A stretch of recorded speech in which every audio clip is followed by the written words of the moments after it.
Grammar Girl here. It's time to take another look at active and passive voice. I've talked about passive voice before in episode 232, but it's still such a frequent source of confusion that we're going to explore it again from a different angle. I'll start with a question that Dave from Fort Leavenworth, Kansas asked. He's following a rule book that says, quote, "A verb in the passive voice uses any form of to be plus the past participle of the main verb. For example, were completed and is requested," unquote. But Dave thinks that might be an inadequate definition, and he's onto something. It's a pretty good quick and dirty definition, but it misses some less typical cases of passive voice. Here's what I said in my earlier podcast. In an active sentence, the subject is doing the action. A straightforward example is the sentence, "Steve loves Amy." Steve is the subject, and he's doing the action. He loves Amy, the object of the sentence.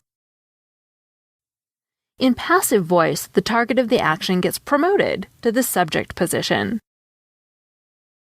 Instead of saying Steve loves Amy, I would say Amy is loved by Steve. The subject of the sentence becomes Amy, but she isn't doing anything.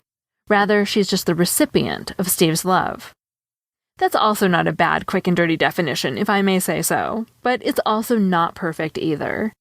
Like Dave's manual's definition, it also misses some of the less typical cases of passive voice.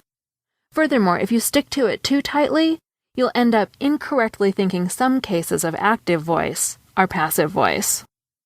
I didn't want to have to do this, but we're going to go beyond the quick and dirty.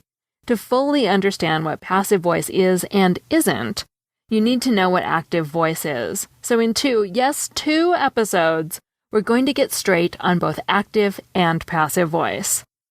And now that you have a solid understanding of the active voice, tune in next week to see if you can identify active sentences that are often mistakenly called passive. I think you're going to be able to.